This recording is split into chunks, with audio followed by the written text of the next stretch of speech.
Hi guys, how you doing? I'm just doing another quick video on the app here to try and help, not just encourage you to use it, but to make you realise how useful it actually is.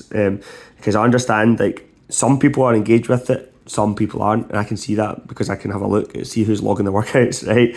And the reason at the last block so many people like made such outstanding progress was because they logged their workouts and they took note of the weights they were lifting. And the reason that is important is because it means you know what you should be aiming for every session, like based on the previous week. For that reason, that's what makes the sessions completely personal to you. So although it's a group workout, although we're doing group strength and conditioning, one of the reasons like it's an individual session is because of the log and you personally logging what you're doing. So I'll show you what I mean. I understand you're going to be sharing equipment, for example, 2 people to a bar, but you shouldn't be sharing the weights, like in terms of, it's not a case of like, well, if you do that, I'll do that. That's not how it works. Like I understand you might want to encourage and push each other a little bit, but no 2 people are the same. Like no one is the exact same strength levels. You should be basing your workouts on one person only, and that is yourself, or last week's version of you, if that makes sense. So here's an example of that. This is week 4A.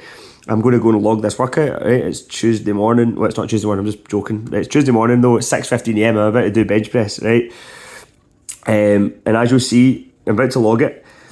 This here, 8 times 30, 8 times, that is last week's bench press efforts. Okay, so right away, when you go to log this week's, you'll see what you did last week.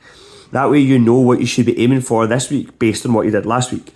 So if you waste your time like doing your first set at 25 kilos for 6 reps, like you're just doing that, you're just wasting your time. So you should be aiming as a bare minimum, your first set should be 30 kilos for 8 reps because you did it last week. Your second set should be 30 kilos for 8 reps because you also did it last week. And then all you're looking for to achieve a tiny bit of progressive overload, which is what you should be aiming to do every week, is to do 1 extra rep from those 2 sets. It doesn't even need to be both sets. So if you manage to get 8 reps out of set 3, you've done 1 more rep than last week for 3 sets.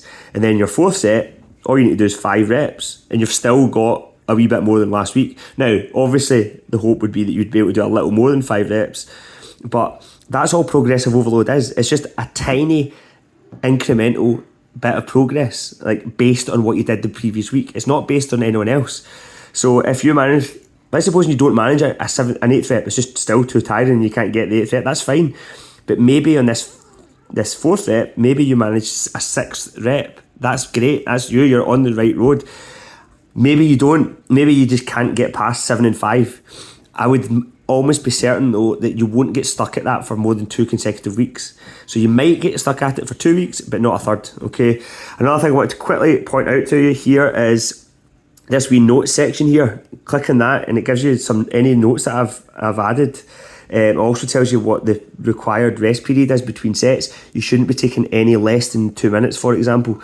And what you can even do is you can set your own rest. I know you might have a stopwatch, you could do that, but if you want to be really precise and you don't have a stopwatch, see if you click these wee 3 dots here, right? That should be off the way it's on.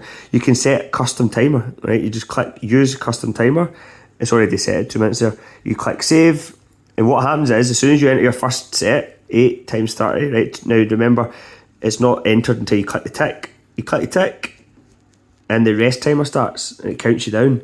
That way you know when you should be ready to go on to your next set. That also means that literally the class for you as a person and for everyone works like clockwork. Literally, we can fit in everything we want to fit in if you time it based on what you're being asked to time in terms of recoveries. Okay, so as usual at the end when you're actually finished, that doesn't log the workout. The only way to log the workout is to click complete workout, finish workout, then it's logged. Once it's logged, you can then go into it in your calendar and it will show you there. Obviously I didn't actually log in apart from that first set of 30. Okay, and then like I said though, if it's logged correctly, when you then go back in to do the following week, it will show you what you did the last time you did that exercise. So it really makes things so streamlined and so straightforward and such a good way to make progress.